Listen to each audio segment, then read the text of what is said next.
For decades, the textbooks told a simple story.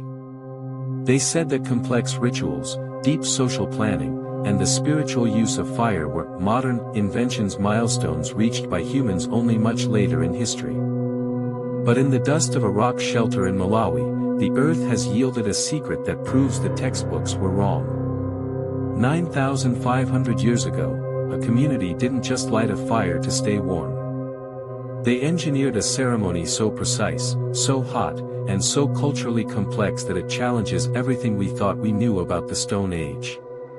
History claims this level of sophistication didn't exist yet. The evidence says otherwise. To understand the weight of this discovery, we must look at the geography of the Mzimba district.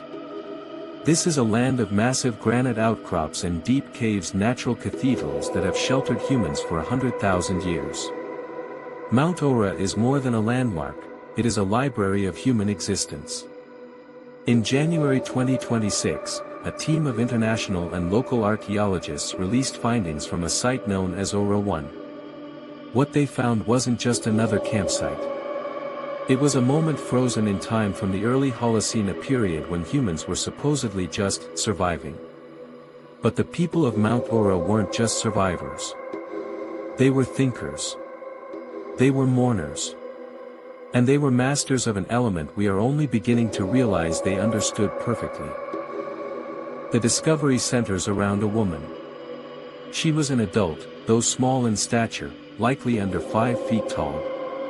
But it isn't her size that is remarkable, it is how her community treated her after she took her last breath. The evidence shows she was cremated. Now, to the modern ear, cremation sounds simple. But 9,500 years ago, this was a massive technological undertaking. Archaeologists found a pyre nearly 2 meters wide. This wasn't a casual fire. To cremate a human body completely, you need sustained temperatures of at least 500 degrees Celsius.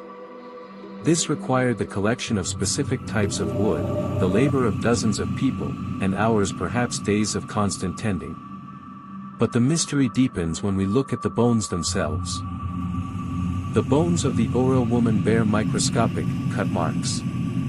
These marks tell a story that is difficult for us to process today. They indicate that her body was ritualistically defleshed before the fire was lit. This was not a rushed disposal of a body. It was a planned, multi-stage ritual. And then, there is the most striking piece of evidence: her skull was missing. The archaeologists found the rest of her remains in the ash, but the cranium was nowhere to be found. The evidence suggests the head was removed and kept by the living.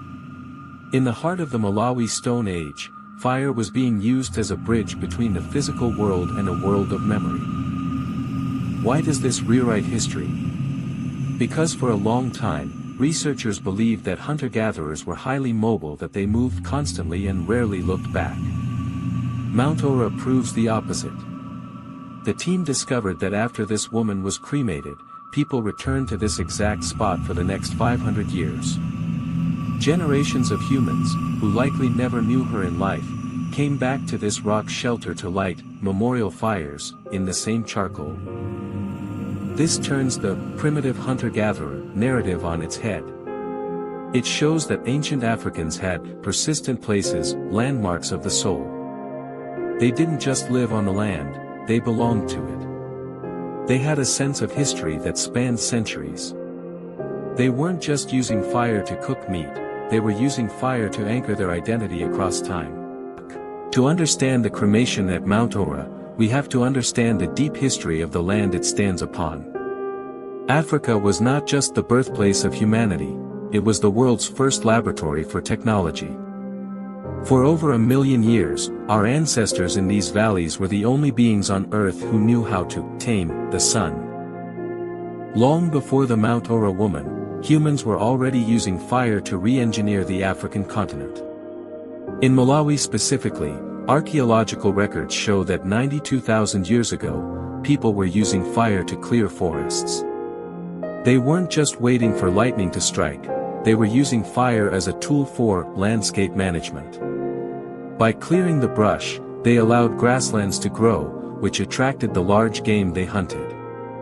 This was the world's first instance of humans deliberately changing an ecosystem. This deep history is vital. The 9,500-year-old cremation wasn't a sudden spark of intelligence. It was the culmination of nearly 1,000,000 years of African innovation. By the time they reached Mount Ora, the flame was no longer just a weapon against the cold or a tool for the hunt. It had become a vessel for the human spirit. If the evidence of Africa's fire mastery is so deep and so clear, why is this story only reaching the global stage in 2026? The answer isn't a lack of evidence. It is a presence of bias. For over a century, the colonial framework of archaeology dictated that complex thought, the kind required for ritual cremation or landscape engineering, must have originated elsewhere. Africa was often viewed merely as a stage where primitive evolution happened, while civilization was something that supposedly occurred later, in Europe or the Near East. This academic gatekeeping created a blind spot. When early researchers found charred remains or cleared forests, they often attributed it to natural causes, lightning or wildfires, rather than human agency.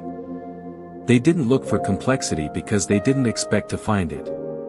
But today, science is catching up to the truth. Modern techniques, from stable isotope analysis to high-resolution soil chemistry, leave no room for opinion. The evidence from Mount Ora is undeniable. These were not accidental fires.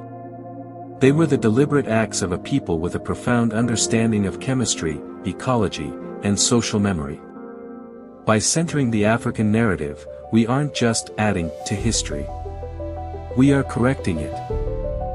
The fire at Mount Ora eventually went out. But the transformation it represented never ended.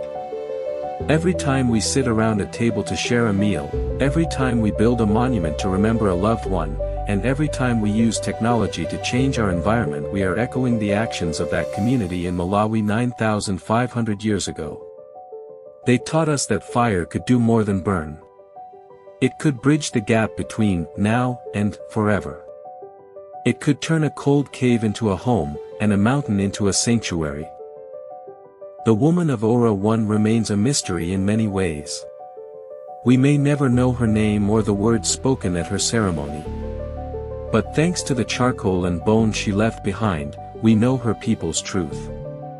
Africa's history isn't just a collection of fossils, it is a blueprint of human brilliance. The sparks that flew from that pyre 9,500 years ago are still burning in our curiosity today. We are not just a species that survived. We are a species that remembered. If the untold stories of our ancestors matter to you, consider joining us. Subscribe to Untold Africa as we continue to peel back the layers of our shared past. What do you think was the most important thing those people were trying to remember?